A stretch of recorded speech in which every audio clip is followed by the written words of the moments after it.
there's the nostalgia. I think even now, like some people say, oh, that's my comfort show. It's like mac and cheese. When I feel sad, I put on H2O. It's an escapism that like people really crave, I think. And that's what's so beautiful about film and television. And you know, I can say, oh, I'm bitter and I don't want to do it anymore. But like it really, people really connect to it. And there's this emotional pull for some people that is life-changing. I mean, they've told me so.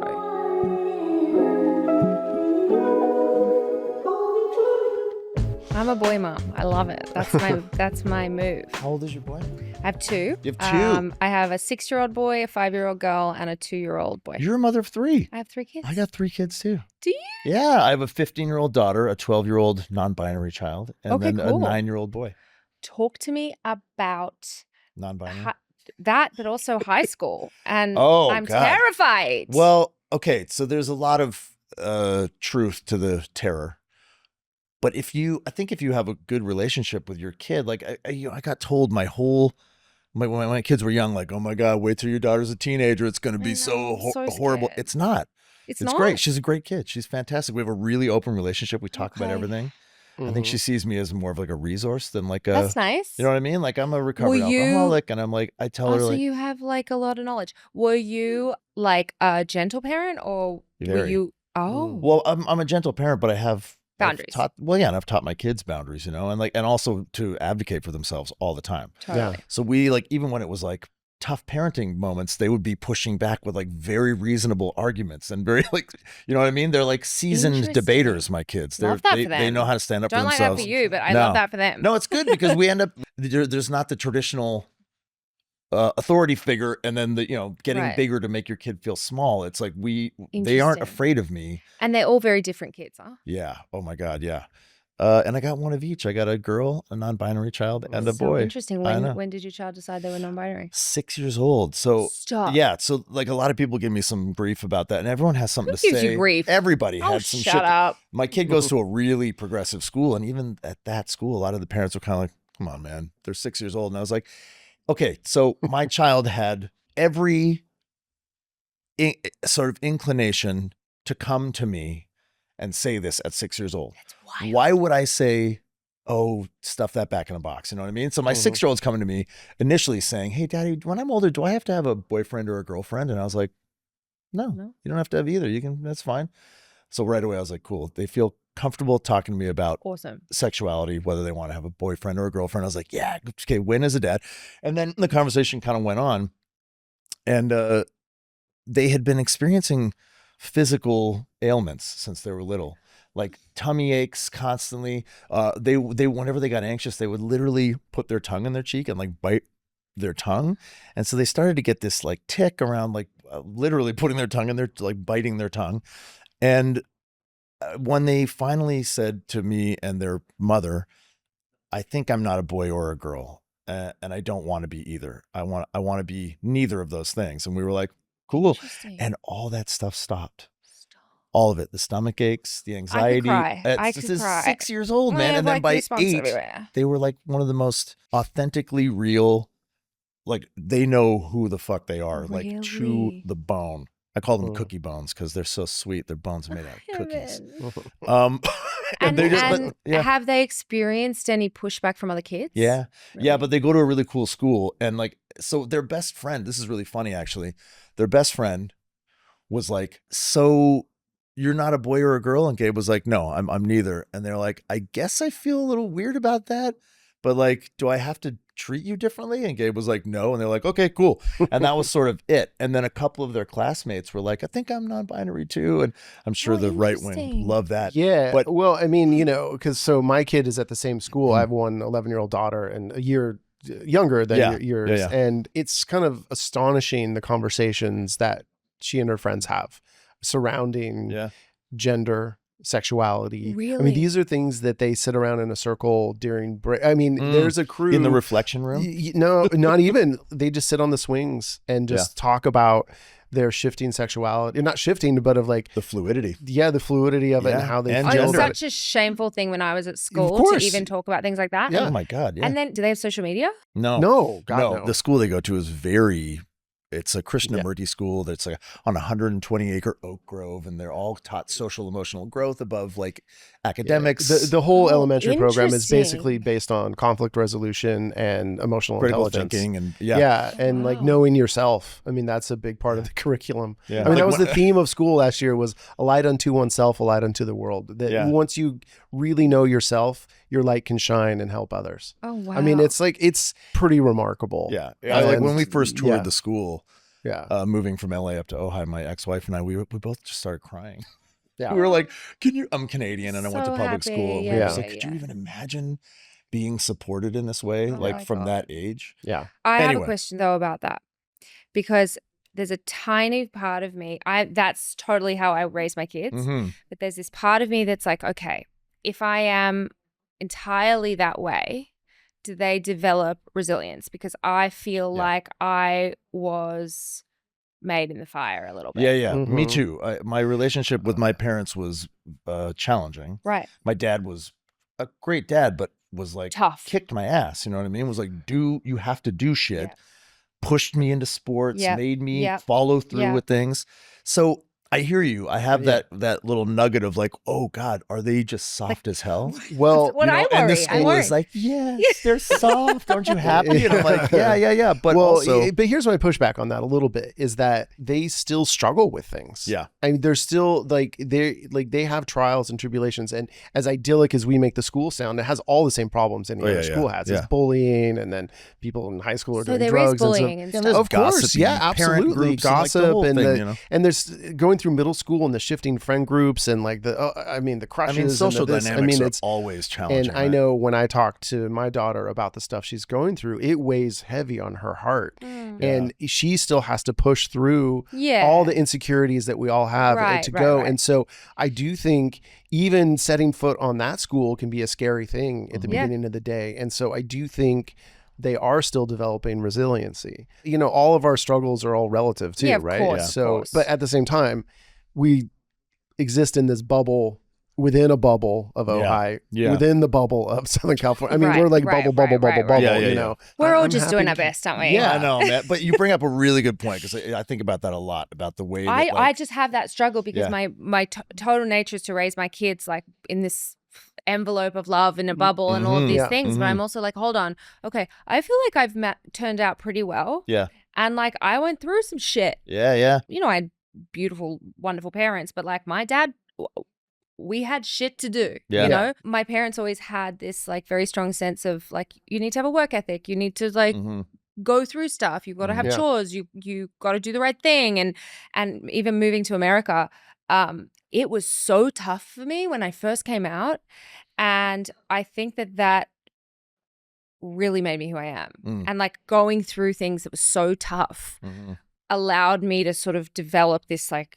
strong sense of myself, but also the grit to know like I can get through tough stuff. I can do hard things, and so like I'm conscious that I want to raise like really loving, gentle souls, but also that have the confidence that when life throws shit your way, which it will, that they're gonna be able to handle it. They're gonna have the tools to know I've been through hard stuff before, I know what it's like, and I can do it. You know, it's the balancing act of that is tough. Kind of everything, right? Like I think about this shit all the time. I mean, you know, with 3 kids, you're not thinking about much else most of the time. I'm constantly in. Or if you're thinking about other stuff, then you're like, oh God, I'm a terrible parent. I'm thinking about my kids enough. I know. Same thing exactly. Like I think I was forged in fire a little bit. I moved out when I was like 17. I moved to LA when I was 19. I just did it. I did it all on my own. I didn't ask for anything. Exactly. And that was definitely because my dad was like, right, go. You're capable. Go do it.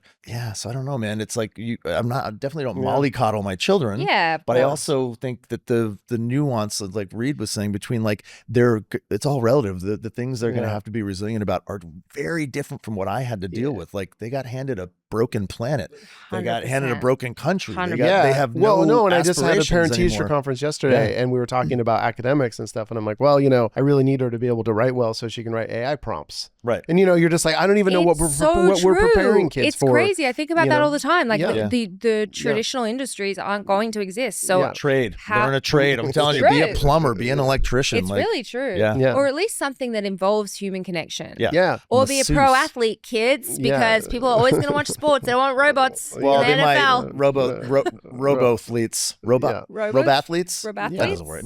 I tried. No one's watching that. No. Yeah. Robot Wars. No. Maybe that. Maybe they'll watch that. Well, I think we should introduce our guests. Okay.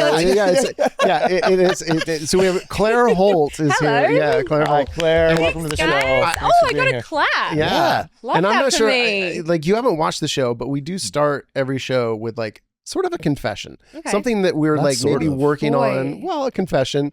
I'm You're slow easing playing. her I'm into slow it? playing it. Yeah. I'm coddling you. you. Start asking me all these like wild questions. I don't know we're recording. And now make a confession. Yeah. And it can be something that you're like working on for yourself that you're trying to be better at, or that, you know, that you have some regret over. So you have one? Yes.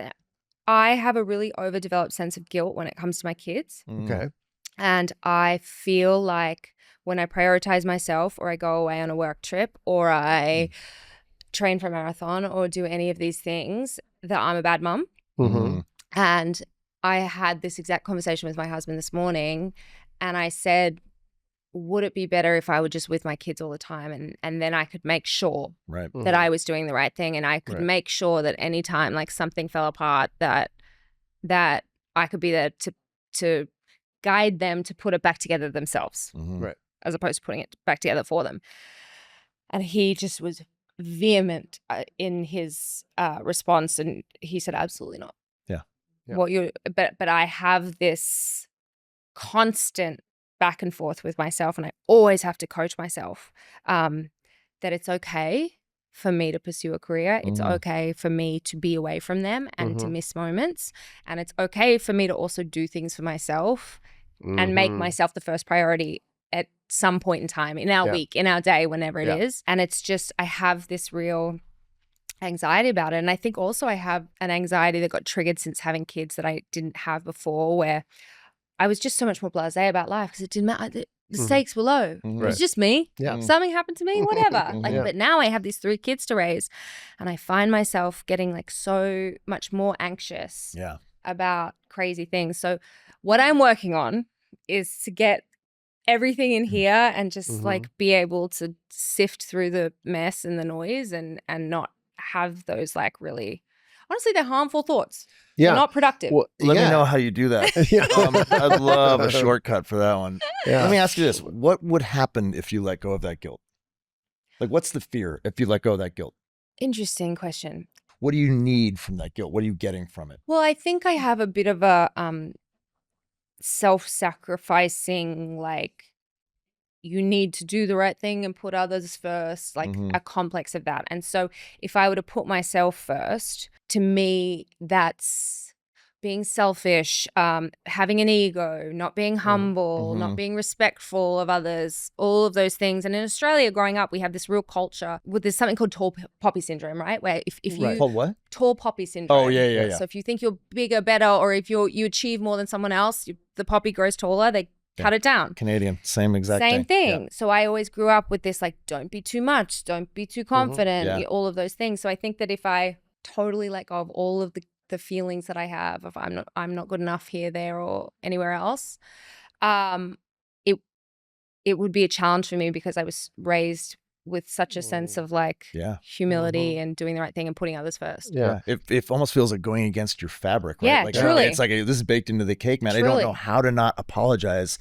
for like taking up my own space. 100%. Or like, I feel the same like way. if you have any ego about what you do, or if you're like even Is that Commonwealth vibes? I think it's Commonwealth vibes, man. I'm working. Do you know Sam Corlett, by the way, No. Australia? Yeah. I'm doing this show on Hulu with him right now. Oh, cool. And he's an Australian guy, and Daniel Gillies is a buddy of of course. mine. I'm going to see him Daniel, this weekend. Oh, I'm friends with a lot of Kiwis and Australians. Yeah. It's all the same. We all have the same that Commonwealth kind of like, you have to like apologize. You have to like really humble Totally. yourself in the presence of others, and like I think that's what I loved about moving to America. there was such a support of like an entrepreneurial spirit, a go-getter, like someone who believed in themselves. People, if you had this dream or this vision, people were like, yeah, go for it. Why not? Go, amazing. And I was like, this is so strange to me. The American dream. Well, I think it's also like almost a gift to your kids to have a life outside of them. Sure. I think the more well-rounded, and I think especially mothers can be, that it's not, your whole world is not just the kids, where they also have someone to look up to be like, oh, my mom did it. She was raising us and she did all this stuff. And to have a life where you feel fulfilled, you're a way better parent. It's such a good point, man. Totally. You know, so I think, you know, you can almost look at it as like, I'm doing this for my children. Yeah. And listen, I know all of that, and I can conceptually like have that discussion with myself, and like I understand that that's real and logical. It's just fighting the instinct of the other thing, which is, you're a bad girl if you do that, or you're too much. That's the cake. Yeah. That's the bake. I know, man. It's like logically rationalizing things is easy. I can talk about it all day long, but doing it, feeling it is like, it's not challenge. Great. It's not easy. But we're trying. That's a good confession. Thank you. I mean, I think that's like really relatable as a parent. And I wanted to say one thing just to expound on your point. And this is Mom, I love you. You're an amazing mom. She watches every episode. You're the best. Great mom. But she shouts me out on Instagram sometimes. She put her eggs in the children's basket, you know? For sure. And I think that was a cultural thing. I say the same thing about my mom. She was an amazing mom. She raised 4 kids in 5 years, and she's just was awesome and like fully encouraged our dreams and was ever present. But I also saw that like it was us. Yeah, it led me to look at my mom later in life and be like, who are you a little bit? You know what I mean? Like her identifier was mom. Does she now identify as grandma? Oh yeah. Oh yeah. And she's a fan. Her and my aunt Darrell went to grandparent classes. Stop. Yeah, they went to like these classes where you learn how to be a better grandma. I was like, you're the best. Cutest thing and my kids, heard. they know it. They love her. They're like, we're so lucky to have our grandma. And my grandparents were just like, I don't know, fuck, who knows? They're like, we've done this, we're not doing it again. Yeah, my grandparents were not cool. But anyway, the identifier for her was, I'm a mother. And I can only imagine that, like, for her too, like the empty nest syndrome after that. Well, I don't know if there was a system of support set up for women back then when you had many children to be able to go and like pursue a career. I don't think anyone was saying, hey, you should go follow your dreams. No. And she's like a writer, and she's like, she's a very artistic, passionate human being. She should write a children's book. That's a good idea. Mom? Yeah, there you go. Yeah. Write you team up with her? Can we make a deal right here? You write a book with my mom? I'll illustrate. We'll chat about that later. No, it happened. We just made a deal. You sign the contract. He prints one out by the end. We get one. Mercury's in retrograde. I'm not signing any contracts. Yeah, mock up a contract, guys. Well, thank you. That was a cool confession. Confessions it's hard. Well, you get nervous. You don't know, how something's going to be construed, or if you're going to. Yeah. Some people come in here like they've watched it and they're like, I got one. Oh, they're ready to go. Some people, Yeah, I got a parenting. They're like, I stole a pack of bubble gum when I was 7. I have a parenting confession. You want to piggyback on that one? Yeah. I'm split up with my ex, and so I have my kid week on, week off, which is kind of in a way like a really ideal parenting situation. You really get a lot of time for yourself, but then when you're there, you're present and you're on, and it's beautiful and wonderful. And we have a close relationship. In this last couple weeks, it's just been with my ex's work schedule and this, that, and just travel and everything else. There was a lot of time where it was not supposed to be my time for parenting, and I was parenting. And it was like, I have to, go and do this and do that. And I had to take her to the doctor, and it's like, she's homesick from school. It needs to stay with me now because, my ex had to work, and no shade on her or anything like that. But there was just moments where I'm like, man, have not had any time to myself. I've just been parenting so much over the last few weeks. And I found myself being a little bit resentful of that, and not of any person, right? There was no, but of just like, man, I want to I want to have time on my own. And then I just have to check myself and be like, there's no scenario in which you're going to be at the end of your life and be like, 100%. Damn it. I had all that extra 3 days. I had to spend with my daughter. Time. Yeah, Dude, and but at the same time, it's like, but I got shit to do. It's that whole thing of like, there's nothing better than being a parent, but man, it just is like, it's not a drag, but it just is, it's a lot of time. It's so much. And the mental load of it too. Like that's the thing that really I didn't understand before having kids. I knew it was going to be tiring physically, and I was going to be chasing toddlers and this and driving, But I didn't realize I was going to be filling out so many school forms, so many permission slips, birthday parties, doctor's appointments, dentist's appointments. This one has this project. When they get older, oh my God. No, of course. That Constant too. Like driving. Always, where does this one have to be? Where does this one have to be? This one has this. I've got to be at the school at 11 a.m. on a Thursday for a popsicle making competition. I like. I love a good popsicle making competition. Competition. Like, is this one of the really important things for me to attend? They're like, yes, absolutely. It's an important life skill, popsicle making. Your child's going to go to therapy if you don't show up. So. Well, they'll be going anyway, I'm sure. I'm just so tickled you brought that up, man, because I'm like a few years ahead of you. I got divorced as well, and we have 3 kids. My ex and I are very close. That's so nice. We're great co-parents. Awesome. And it's great. Have you hooked up since you broke up? What's that? Have you hooked up since you broke up? I have a girlfriend. Yeah, I have a. Oh, okay. No, I mean, I hooked up. Her. Oh, with her? No. I always love asking people that. But that's interesting. I actually do want to talk about that in a second, in a very real, vulnerable way, because it's been. Maybe that'll be part of my confession. Okay. Confession. So you were saying tickled. Why? Where you are with that. So the inflexibility or that feeling of like, hey man, like. Is the shoe, does it work both ways, or like where you feel like you're kind of eating shit a little bit and you're taking the schedule and you're like that totally goes away. And I don't feel that. It was just like again, I really want to be clear, it's not like I'm not being put upon, but and to be fair, like I'm here and my daughter's home sick today. Right. So my ex has her, relatively is what I'm saying. Like the feeling of whatever that is bumping for you, it leaves, because you just get, I don't know, man. You just gain a certain level of comfortability with this flexible nature of the and I think it's easier now. It's much easier now. And sometimes I have the frame in my mind. It's still like it was when she's 5. Yeah. And at 11, it's very different to have a homesick day than it is when they're 5. I think also, as they get older, it's just parenting. It presents new challenges, but it's also a lot easier in that. Like, she doesn't need my constant attention. Yeah. So I can actually get stuff done even if she's around the house. I might have to make a snack every 45 minutes, but I can. I think it also, a lot of it has to do with you still believe that the dynamic with your partner is the same around the things that it's in a new light. I was really inflexible, not because I didn't want to be with my kids, but because Carrie and I had a certain dynamic around navigating schedules that didn't exist anymore. I didn't know the new vibe, until we established tough, a new vibe. And I was like, oh, okay, this isn't that hard, man. And I think, we've established the new vibe. We've established the new vibe, and the vibe is, I mean, how can we make it work? Yeah, like, how can I help you? I mean? And it's basically. And I think I'm happy to help, and I'm glad that she feels like she can reach out to me when she does need a little extra support, and I want to give that. But then sometimes I really do want to give that, but I feel just resentful of the time. I'm not resentful is really the wrong word, but it's just okay. A bit we know like, what you mean.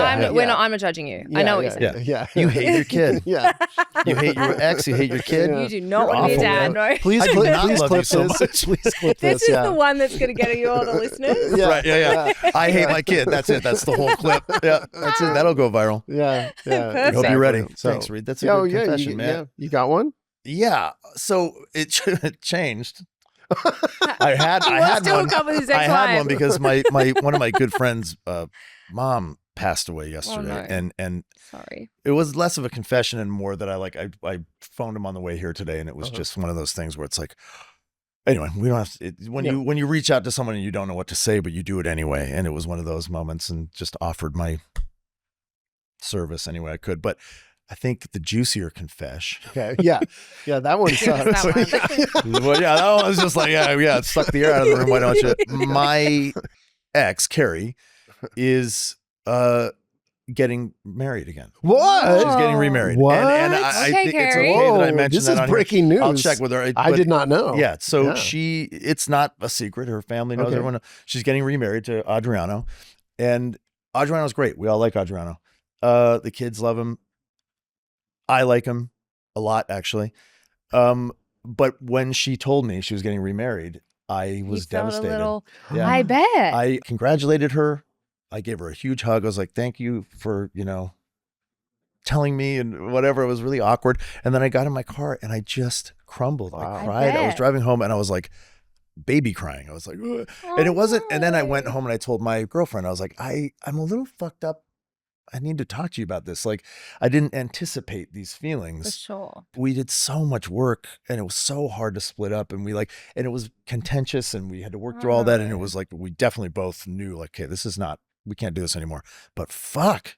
It was tough. Her getting, and then I told Carrie later, we were just standing by her car, and I said, hey man, I just want to tell you, like, I don't know, I didn't anticipate this, but I was really, I don't want to say upset or emotional. Hurt, but I was very emotional about you getting remarried. And she was like, me too. As soon as you left, I started crying, and I was like, me too. I got in the car.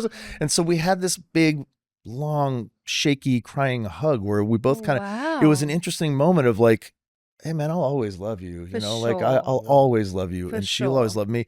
And I'm very happy for you. End of an era. Yeah. Type stuff. Yeah. And the connective tissue there about a person that you knew one way, and the finality of someone getting married again. And I am happy for her, but man, that was that one was real. Family, it's really, it's changing. It's modern. The dynamics are unknown to me. Well, thank God she's marrying someone great.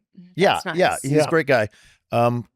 Good cook too. He's a baker. Yeah. Oh, all right. So anyway, I guess that's my confession, was just that the emotional. Yeah, it's tough, of course. Like swelling for me was like, and then I was like, is there something with me? Also, do I still love her? Do I, I had all these questions like, do I want her back? And then you go through all the checklist, right? And you're like, no. It's just, I think this is just very human. How cool is your girlfriend that you can like talk to her about stuff like that, and she doesn't? Oh my God, Martha, we talk about her all the time on the show. But now everybody watches the show. Now is Martha like, well, put a ring on it, buddy? Oh no, See, that's another thing. Neither of us are like, oh, we gotta do the thing. Yeah. We've been together for 5 years now. Okay. And like, it's time to do the thing. Just saying. She does want to be a Canadian. I mean, who doesn't at this point? But she's fucking cool, man. That's awesome. And our whole thing when we got together was like, can we make like a deal that we always say the thing we're not saying? That's so nice. You know, like truth, honesty. That's so nice. Yeah. And it really, it's the best. It works. Yeah. I'll tell you a funny story though. My son, James, I was driving him to school one day and he goes, Mom, are you and Dad going to get divorced? And I said, no, babe, we're so happy we're not getting divorced. He goes, well, what if you do? I went, we're not. I promise you, we're so in love, we're not getting divorced. No, but you could get divorced. So if you get divorced, what would happen? And I went, well, we'd still be a family and we'd love you so much, both of us, and we'd prioritize you, and your life really wouldn't change that much because we would make a commitment to our children to do the right thing always by you, and we'd love you. But it's not going to happen, don't worry. He goes, okay, Mum, but if you do get divorced, I'm going with Dad. Oh my God. Were you like, hey, fuck you, man, James? I was like, Jim. okay, well, sure. Luckily, that's not going to happen. So you won't have to go with your father, James.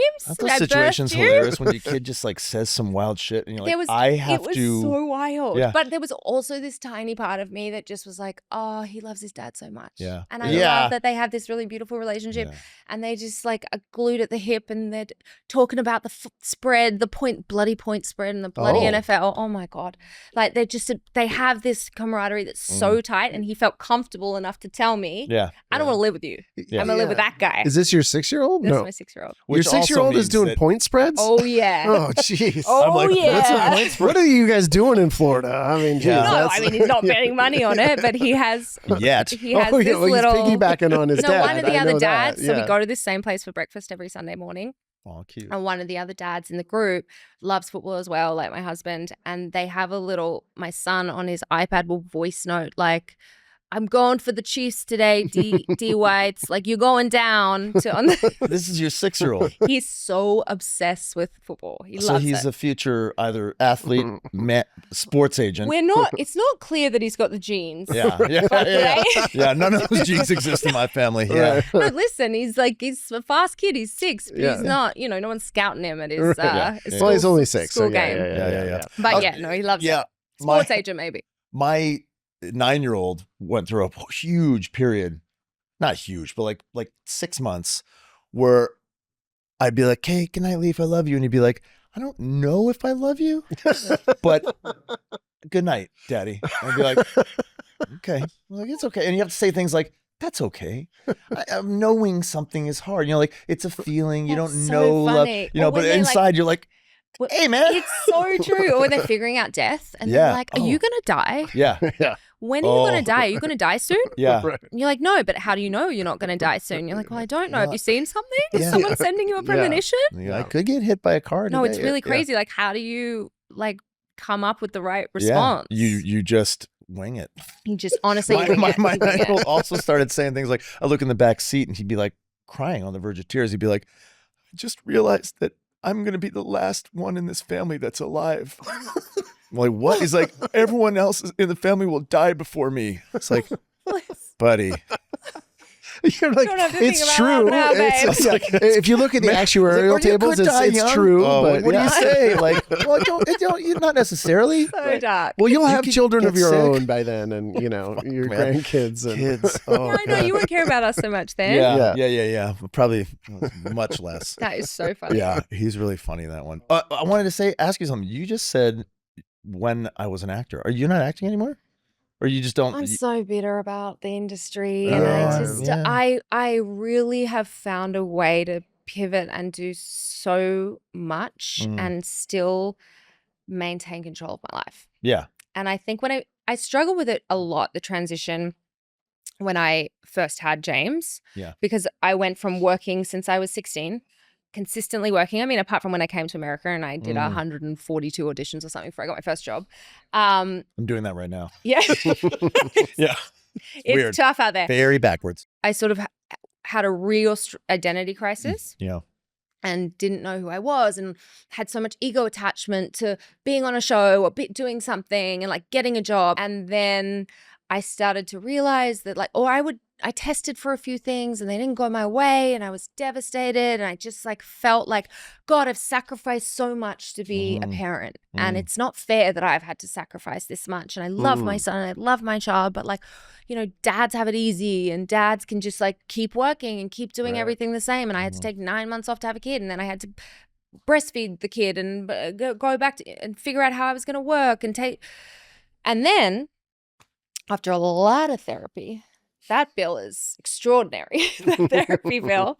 I've gotten to a point where I'm like, I don't want to miss my kids' birthdays. Yeah. I don't want to have a schedule where I live in Miami, so I don't want to get on a plane on a Sunday night and fly somewhere until Friday afternoon and then come back and miss everything in their lives. And there have been experiences that I've had that were magical as an actress, and there have also been experiences that I've had that were so not and really tough. And you don't know what you're getting into when you sign that contract, especially if you sign a TV contract. There's always that hesitation of like, if I did sign something, even if the script was amazing, the people were amazing, like what happens if 2 years in they move to New Zealand to shoot it or they do showrunner leaves. A showrunner leaves and someone else comes in, or there's a co-star that is like you're having a problem with, or whatever it is. And I just went, I don't think I need. I loved it. It was awesome. I was so lucky I got to do it for so long. And I'm not closing the door in the sense that I'm never going to do it again. I think you're always an actor, you know what I mean? Whether you're paid for it or not. Yeah. But I think I've managed to, in the last few years, pivot in a way that like I'm very busy. I have lots of projects going on. I get to fulfill that like creative spirit, the entrepreneurial spirit, the all of the things that I felt like I lost when I had babies. Yeah. But I get to be there for the important bits. And like if they have a school project or if it is their birthday, I can say, hey, I'm not going to travel for work that time. Sorry, so you're in control, basically, is what you're saying. Yeah, which must be fucking nice. I really like it. Yeah. It's really nice. I remember so many times like asking a line producer like, hey, would it be possible if I could just have this day to go to my dad's birthday or the Friday off? Yeah, would it be possible? And then they'd say yes, and then a storm would come in the night before and then they'd go, I'm so sorry, there's a weather change, you can't do it. Yeah, or rewrites and like, hey, we had to shift things around. Yeah, we've had to move things. Or like I've got on a red eye once and like landed somewhere and had to get on a plane and go right back.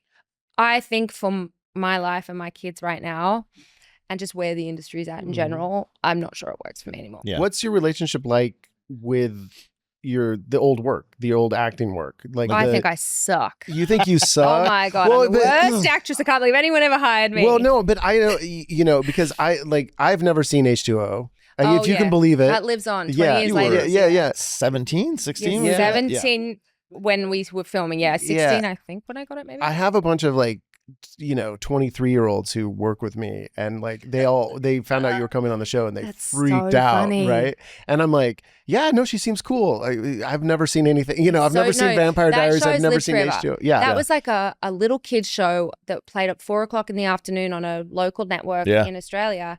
And somehow it went to over 200 countries, I guess. I don't even know how many countries there are, but I remember that at least 200. that fact. It's like 192, I think. There is? Yeah. Right. Really? Yeah. So you got they sold to countries that don't exist. I got sold to countries that don't even exist. 192 countries. Territories. That was always a territories. PR line. So that it's interesting that you say it's 192. Yeah. And it really went everywhere, and for a long time, it's like lived on in a way that you know. I mean, my puberty is immortalized on television. I love it. Dude, I had but do you think? Yeah, go ahead. No. Just I did a teen show called Breaker High. We went to school on a cruise ship, and it was me and Ryan Gosling. So and fun. And that show is still like, in a lot of ways, maybe the thing that more people in the world know me for than anything. And I've been working for 30 something years. Do they say to you, "You were my childhood"? Oh my God, I get that a lot. Or like, you'll always be Jimmy to me. You're all, and you're like, no, that's so sad, man. I'm like a whole. Listen, I think I have this perspective that's like, I'm so grateful for those people that keep watching, and for the people who have been so diehard fans for so long. Like, they're so nice and they're so sweet, and they really like feel connected, whether I'm proud of the work or not, or I'm proud of it. It doesn't matter. That it did something for them, and I think that what's really cool is like, I mean, we can talk about the streaming and the residual of it all, whatever. But it'll live forever. These shows with streamers. But what do you think it did for those girls? I mean, when you have people approaching you, with like this younger generation of like, oh yeah, I grew up with that show. I mean, what effect did it have on those girls? I think that one was more of this like whimsy, magical escapism type feeling for them. And so there's the nostalgia. I think even now, like some people say, oh, that's my comfort show. It's like mac and cheese. When I feel sad, I put on H2O. Yeah. And I think that's a really beautiful thing, because it's so far removed from what real life is now. Right. It's an escapism that like people really crave, I think. And that's what's so beautiful about film and television. And I can say, oh, I'm bitter and I don't want to do it anymore. But like people really connect to it, and there's this emotional pull for some people that is life-changing. I mean, they've told me so, and I'll always be grateful for that. Like and even my character in the Vampire Diaries, Rebecca, she was this really badass character, and just like took no prisoners, stood up to men, but still had a heart and still had vulnerability, and like a lot of people really related to that. And there are still fans who tell me that like about scenes that meant so much to them, or moments. And when you're doing it, you don't think about that. You're just like, okay, I'm grateful for a job. Like, when's lunch? Yeah. Is it a night shoot? Process. I'm doing my lines. I want to do a good job. I want to show up on time. I want to be professional, all of those things. But you're not thinking like, in this moment, is this scene going to change someone's life? Yeah. You're just thinking, I'd like to do a good job and show up on time and go home on time, and maybe we'll wrap it half hour early, Yeah, it's funny. Like there's a hesitancy, maybe because of the Commonwealth thing, to talk about like the impact of your work. Oh yeah, no, that makes me cringe. It's like, I'm just an actor and whatever, and we minimize all the time. But then you have enough interactions with people where they're like, oh my God.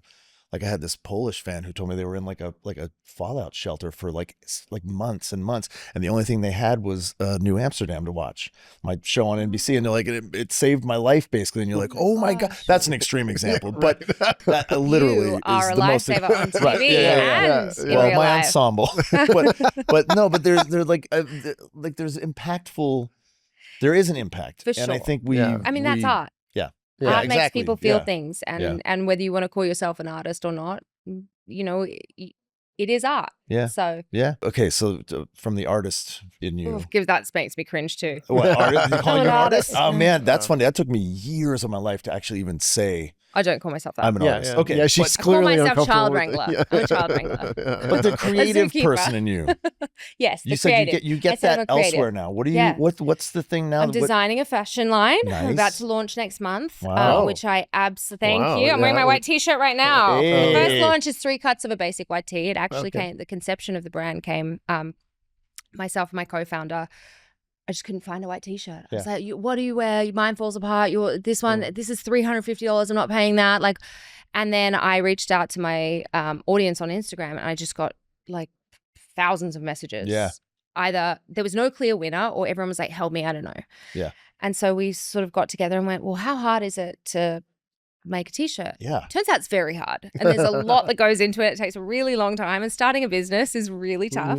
But we've sort of been working in the last year, and launches 3 cuts of a basic white tee. I fucking love that. And it's really cool. And I love it. And it's so fun. And I'm being able to challenge myself in all of these new ways. Like we bootstrapped the whole thing. We didn't take any investment. So like we're doing every job, wearing every hat. Yeah.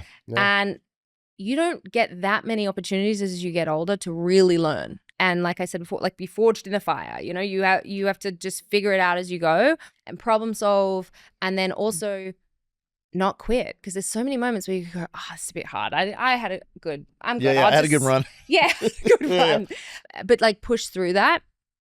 And I think it's interesting. It's that concept of like having resilience and grit, and not, life's not always going to be easy. And like, how do you push through that barrier, and like teaching our kids that. This has been a really cool example of that. So I'm able to do that. And then I do a lot. Like marathon, right? What's the name of the brand? Marathon? Saint Seren. Saint Seren. Saint Cool. Seren. Oh, and just on the t-shirt thing, hell fucking yeah. It's hard to find a t-shirt, it's man. It's hard, isn't it? This company, True Classic, like I really like them, but it's No, like, we're going to do men's. Don't worry. We got you. either they're like too skinny and they're too long, skinny, or they're too wide and short, boxy, or the arms are too... the bottoms, like they start to fray at the bottom, or they get stretched out, or they shrink. You know, it's tough. Like I have a real frame, you know what I mean? I have a sizable frame. It's like sturdy guy. You know, sturdy they t-shirt. cling to my large tummy. Well, see, that's like you They don't. won't. I'll make you I one have that more does weight it. on me. That's the most frustrating thing. Like you're a tall guy. That's more large important man. than the. You know what I mean? Like you don't want a double extra large that comes down to your No. knees. It's a tent, or like I'm poking through on the bottom. I hate it. Yeah. I'm going to make note of all these things, these pain points, Thank and you. I'm going to make you guys t-shirts. Refer to the tape. Go back and review. to the Well, and the white. Here's the thing: is the white has to be thick enough, because if I ever put on a white course. shirt, You see your nipples. chest hair, man. Well, I got dark that too. nipples. No, that was a pain point for us. Like seeing bras through shirts, or if you don't want to wear one, can you get away with a t-shirt where you don't? Yeah. So we did all that. We tested like the shirts for a year. I wore them on a 15-mile run. My daughter had food poisoning and vomited all over my t-shirt many times. Just on. Turned out great. So we really stress tested these things. You know more about t-shirts than anybody. I wouldn't say anybody. Well, Mr. James Purse, perhaps. Yeah, 1%. I would say people probably you're the biggest t-shirt expert we've had on the show. In this room. Yeah, in sure. this room for sure. Yeah, And I really obsessed over it. And it's awesome to learn something new as a grown up and go like, well, if not me, then who? Yeah. You know, someone started a business at some point, and we did. Like people do it. You know, like we just did it Same with too. the podcast. We started a business. Yeah, we started a business. I'm putting out an album. I got signed to a record label. Get out of here. Yeah, sing for me right now. No, I'm not a singer. I mean, I am, but it's instrumental hip hop. It's like lo-fi. Cool. Yeah, I've been in like hip hop groups and rap groups and shit since I was like 20. Damn. And I have a home studio and I record. And my kids were always like looking at my dusty drum machines and shit. And like I just was like I always made music, but I never put anything out really. And I finally just did it. I made an EP and I immediately got attention for it. So cool. And I got signed to this thing. And then my kids are like, yeah, that's pretty cool, Daddy. Is it out and I'm yet? like, April 10th. April 10th Okay. is the official release Let's date. go. It's called Two Person Sex Cult, and the name of the Perfect. TPSC, and the name of the album is Pockets in Old Jackets, and it's coming out April 10th. That's so cool. But that wasn't just supposed to be a plug. I'm saying that like, no, but you did something new. That's what I mean. Modeling that for your children how cool too does that feel? Really good. Like It feels really nice. good. And then marathon running, man. Yeah, man. Like that's no joke. I love it. When did you start the marathon journey? I'd always run a little. Yeah. And I'd done a triathlon, like a sprint triathlon, and then after I had James, do you know Kevin Zegers? Yeah, I mean, I know of him. It's really funny. I had posted something on Instagram saying I'd run 8 miles, and I was like, "Gosh, I'd like to run a marathon today. One day, but like that seems like a pipe dream." And he wrote back, and he was like, "Why? You can absolutely do it. I've run one. Here's the program." And that sat there, and I always think of him. I don't know if I told him that he was like the first catalyst for me. But I was like, okay, maybe I could do this. And then I was like, okay, I'm going to sign up for the New York lottery. Oh. And if I get into the lottery, it's a sign I'm going to do the race. And didn't get in. Of course, I didn't get in the race. Yeah. And then I had this experience with our dear friends, and their son had a really severe heart condition, and he had 5 open heart surgeries in the first year of his life, and he was treated at Boston Children's Hospital. They saved his life. And he's this beautiful, beautiful boy, and I love him so much. I have such a special connection with him. And I thought, okay, I'm going to do this, and I'm going to raise money for Boston Children's Hospital. And that's going to be my motivation for doing this. And what's really cool about the marathon is people will donate because they're like, damn, that's hard. Yeah. They don't mind. Right, Like if you just go and ask, hey, I'm raising money for Boston Children's Hospital. Here's why. Here's my story. Here's my slide sheet, my spreadsheet, whatever it slides. They're like, okay, yeah, like maybe they'll give you a little something. But if you go, I'm running this marathon, they're down. Right. So I signed up to run with the charity with Boston Children's Hospital. And I want to say the first time we raised $150,000. Whoa. Which was really cool. $160 maybe $1,000. That's crazy. Which Good was for you. awesome.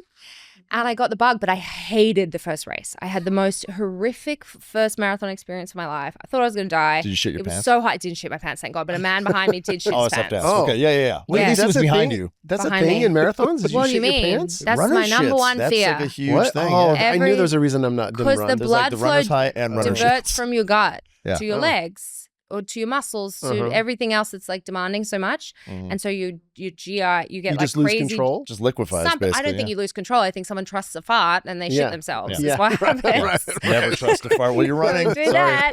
But no, I have not shat myself, thank God. So it was a horrific first race, but and horrific, I should say.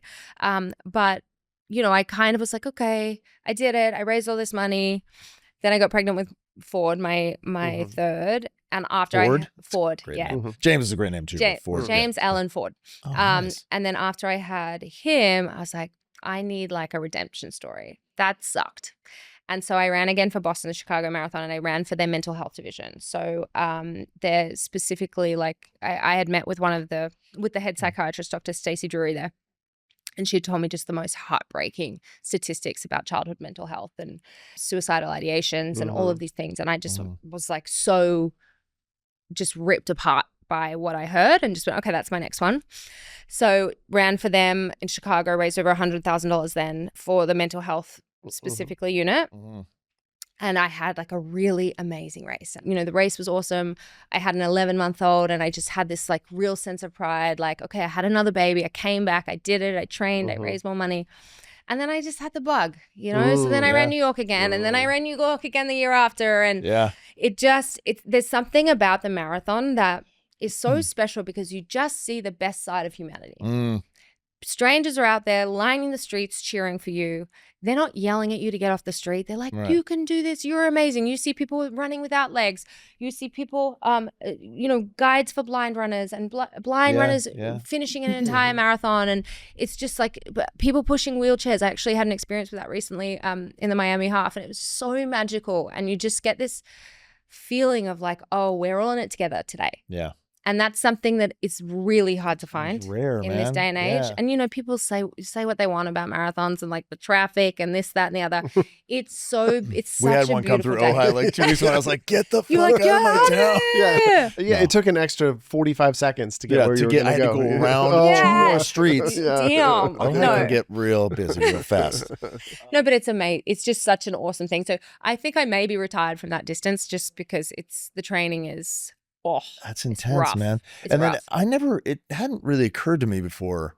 Are a lot of marathon runners like raising money or some there are a lot of charity entries. Yeah.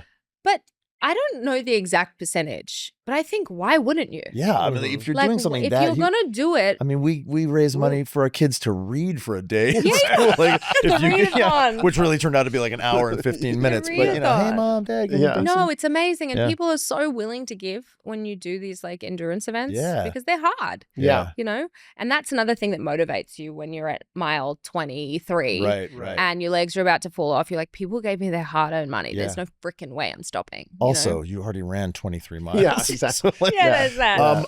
I want, you mentioned about blind runners. Deborah Ann Wall, who's a friend of mine who I worked with on a movie, her husband EJ is blind, and he's run a marathon on every continent in the world. Yeah, that's crazy. Multiple actually, but he's been in multiple marathons. It's incredible to watch them, and it's so amazing because they have a guide, and then they have a couple of people who run around and they just shout like blind runner, blind runner, blind runner, and you see them come through and they're just ripping. Yeah.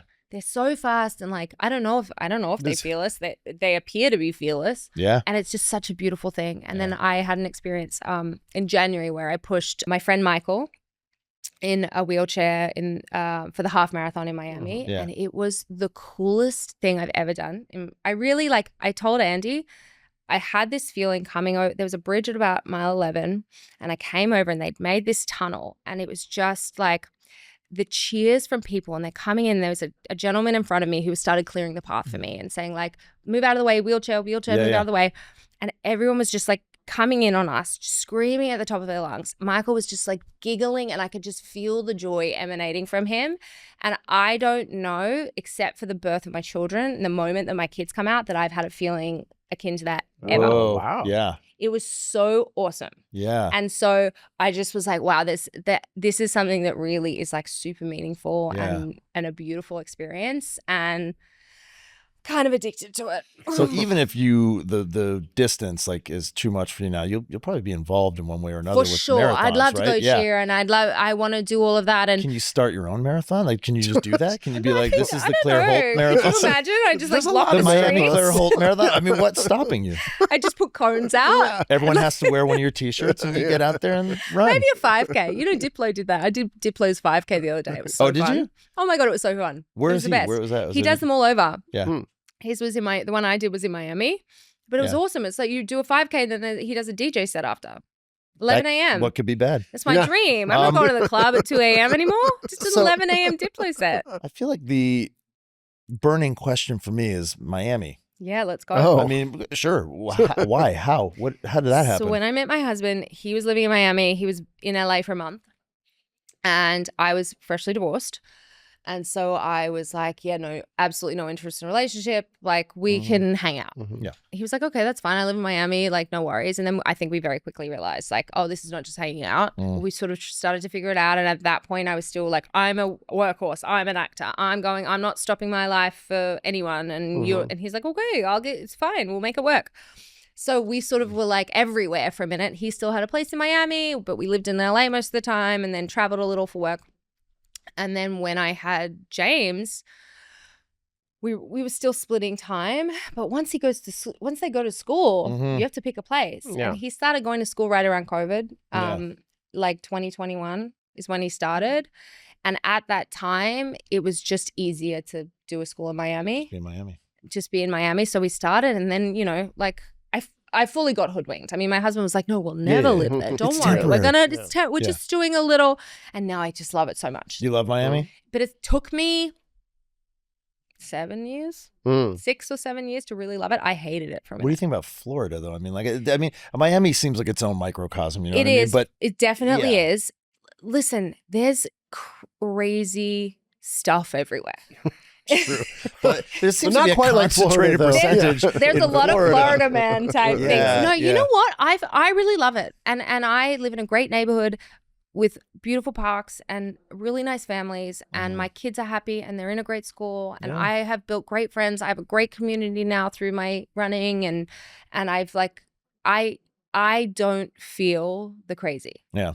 Maybe that's because I block out the crazy. And I'm like, I'm not going to engage in the crazy. I'm going to just do my thing. Yeah. And honestly, that's probably why it was tough for me for a number of years to like figure it out. Or just even I feel like for me, there's a stigma too of like, oh my God, Florida. And like for me, if I moved to Florida, I'd probably feel like Miami's its own thing. Yeah, Miami is its own state. Yeah. If you're moving to the Panhandle, I think it's a different deal. But you know, not talking bad about it. I'm just saying, you know, it's like it sounds like Miami's a little bit of a bubble, you know, in a certain way. It's also just a really great place to raise kids in the sense that they're outside all year. My kid's fishing. He's riding his bike. They're very active. You know, sure, it's hot as hell in the summer, and I absolutely despise it. And we try and escape when we can. But like the winter is magnificent. So beautiful there. So, and I also realized like home is where the heart is. Yeah. I decide to be happy wherever I am. Sure. Something else isn't going to make me happy. I'm going to make me happy. And if I decide this is it and this is where I'm going to be and this is how I'm going to be happy and I'm going to look for the things that make my day great instead of look for what's missing. You seem like you're really equipped that way. Like, have you always been able to just kind of find the things and then I can't hold a grudge. That's like my parents always said that about me when I was a kid.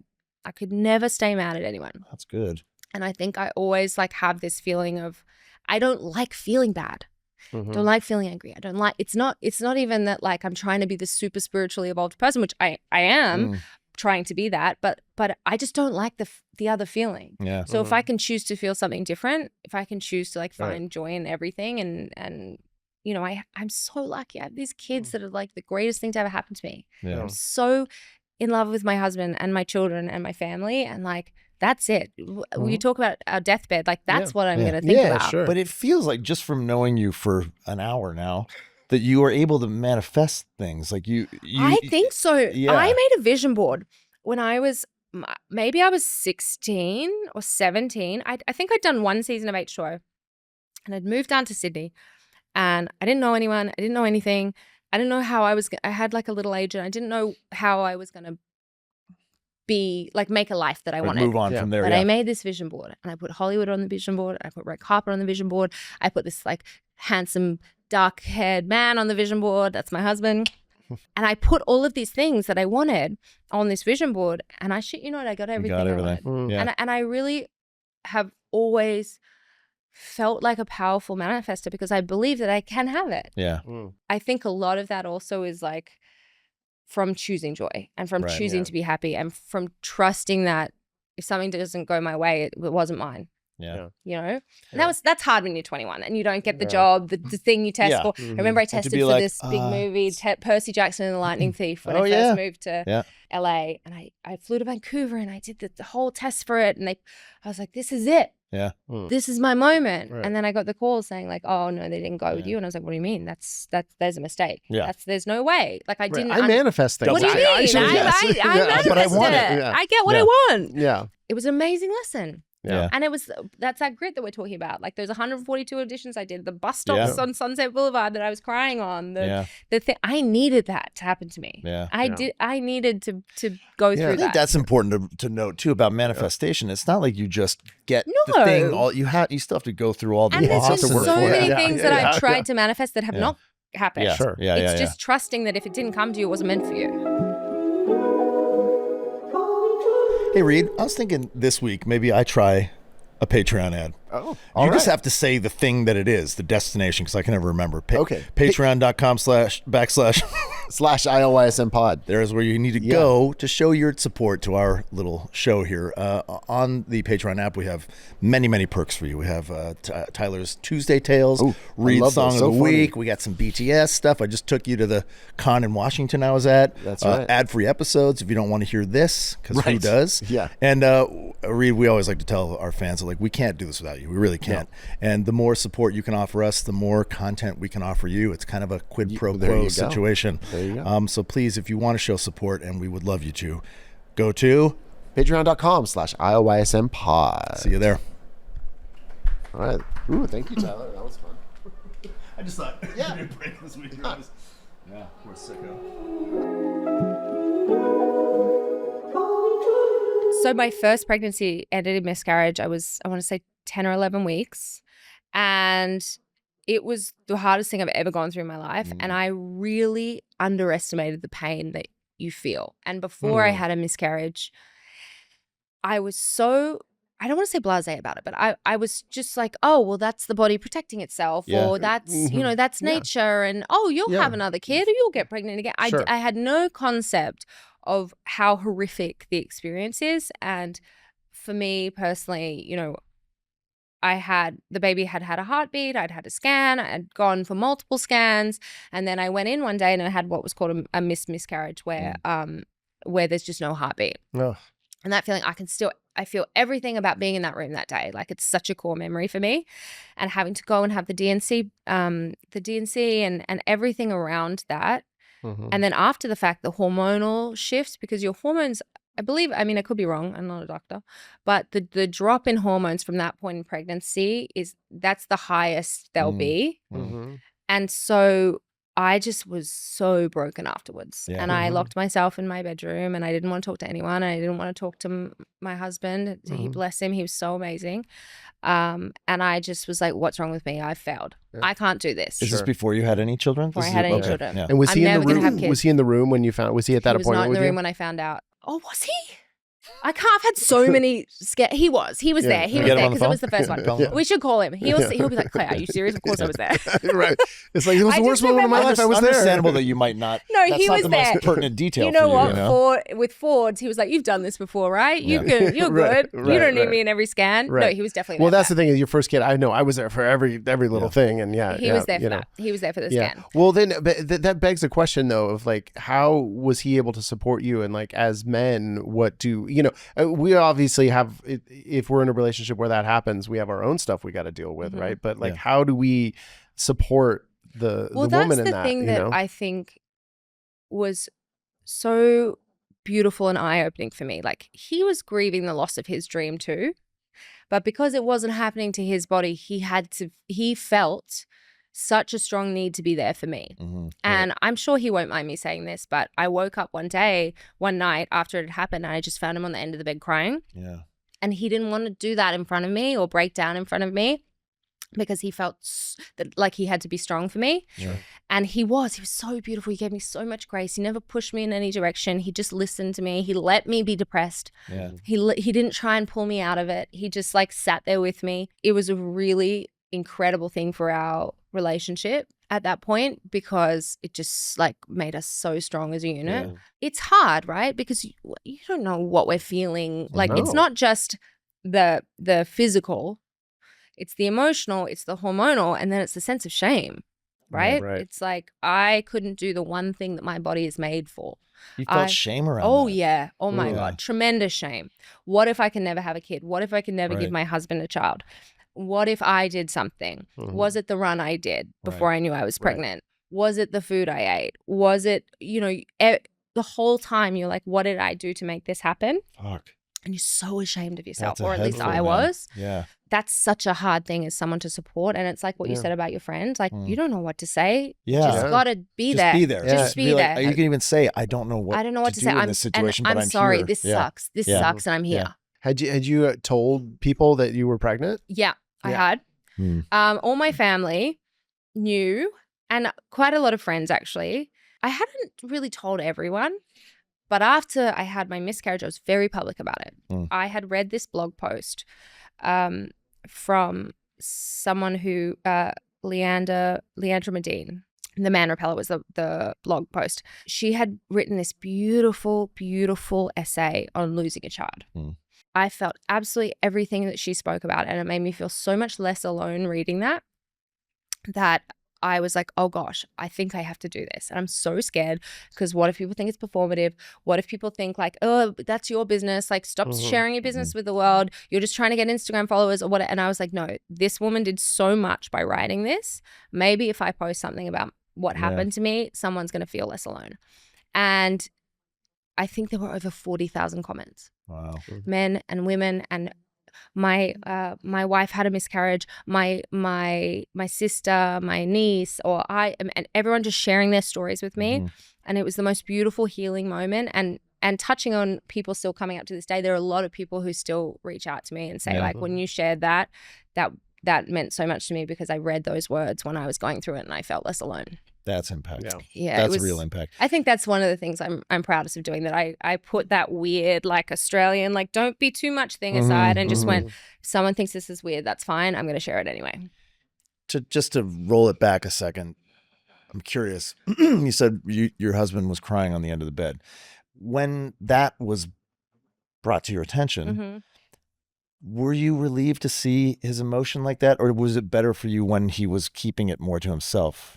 Like, did that bring you in? He's a beautifully sensitive man and always has been, and is like such a strong figure in our family, and he's such a confident leader, and he has such strong personal boundaries, and he's so self-assured. And it's so funny. His mum said to me that she used to look at him and be like, oh my gosh, I can't believe, like an 8-year-old, like, I can't believe he's so confident in himself. Right, He knows right. himself, and feel envious of like having such a knowledge of himself.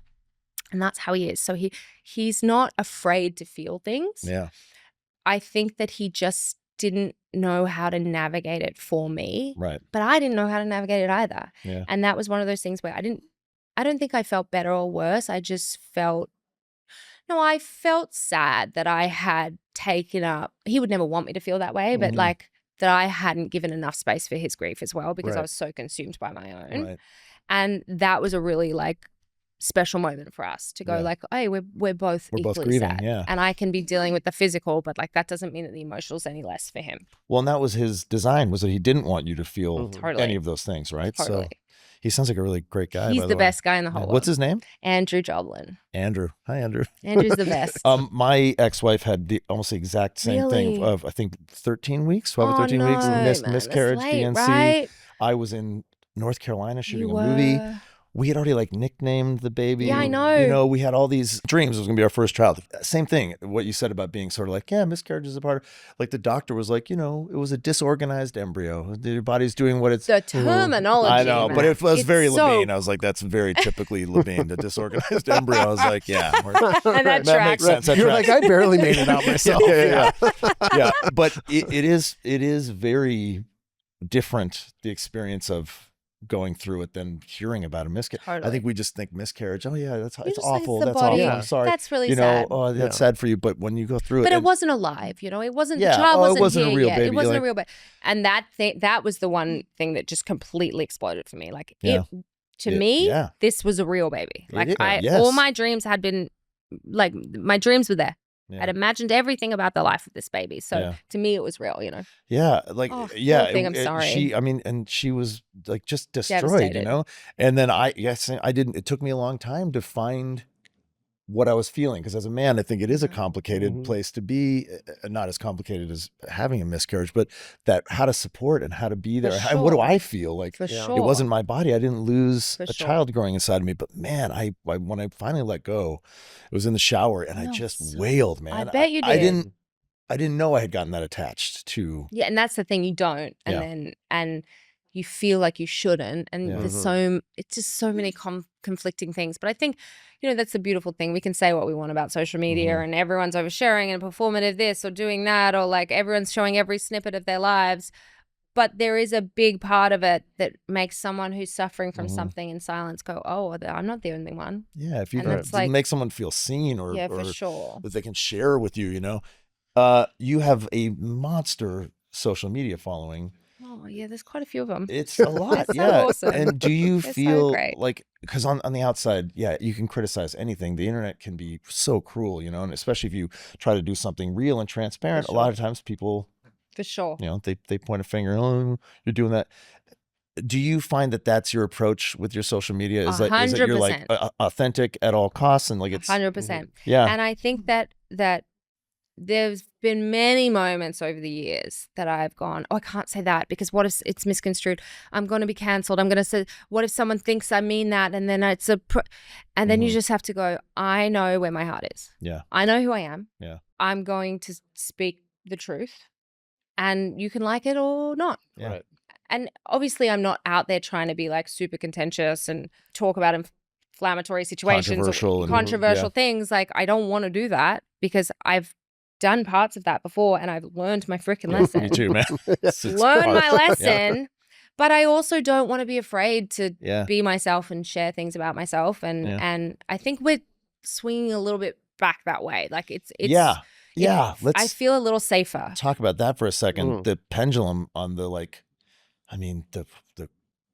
the trolls and the Oh, God, and at least I got everybody trolled the other day for canceling something. and throwing, you know, anybody says one wrong One thing. and it's on blast for the And world. I think that's the thing. Like that's why I'm scared for my kids because Yeah. when you're younger, you make mistakes. You Yeah. say dumb shit. You do the wrong thing, and you learn from it. And that's how you become a fully adult. Yeah, now it's evolved like adult. it's a minefield before you even say Before anything. you even say anything, Yeah. and like how do you learn from experiences? And so I think it's getting better, and my hope is that, I don't know, my hope is my kids never want to do social media, and they'll be chess champions, and they'll go and live in Costa Rica and Athlete, save monkeys, something, and a pro athlete.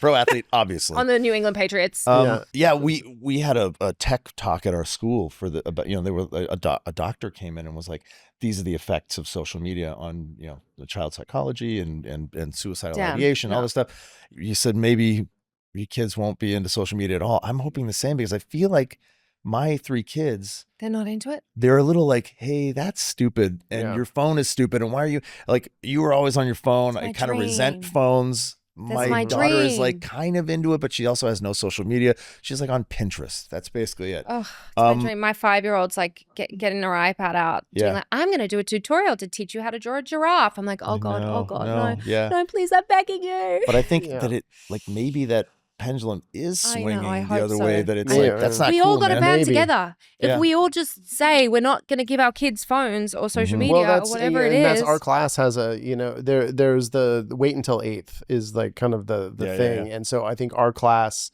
everyone agreed to 8th grade. 8th grade, that's the first time you can get a phone.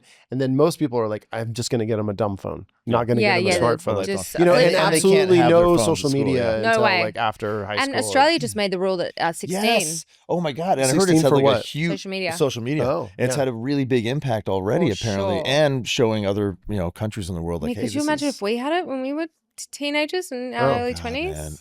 Man. I like what you just said about like, we make mistakes and we say dumb shit. Like, I moved to Hollywood when I was 19, and the shit I did.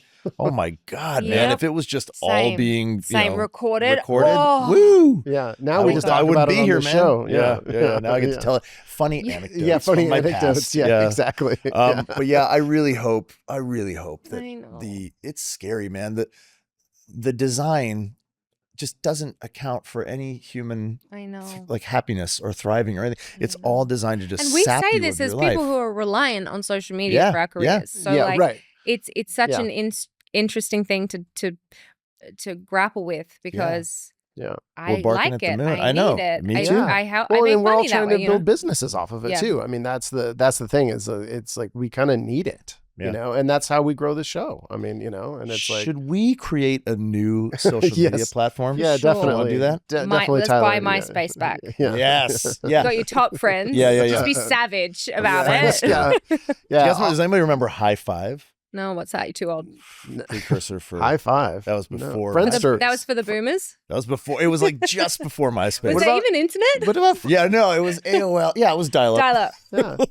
But I had Friendster, man. That was the first Friendster one. was, but before Friendster was High Five. Did you guys have LimeWire where you'd like straight? Oh yeah. Stealing files all day long. No, I never did that, man. You didn't? I never.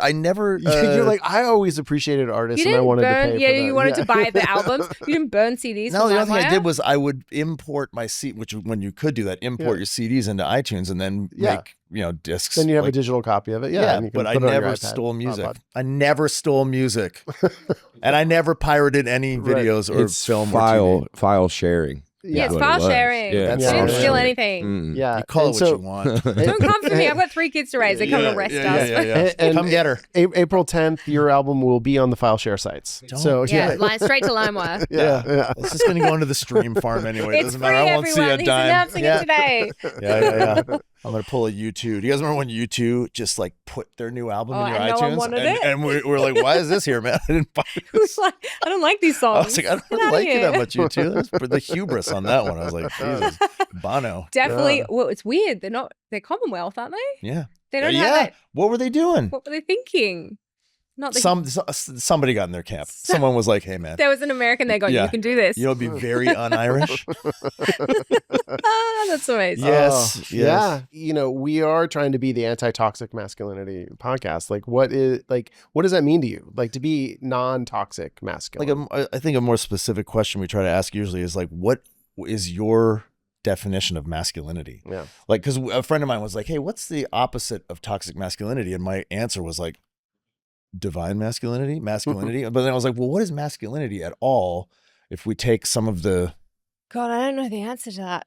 Damn it. I'm not giving you a soundbite someone here. can just fix it. It's interesting when I think about, okay, how do I want to raise my sons? Mm-hmm.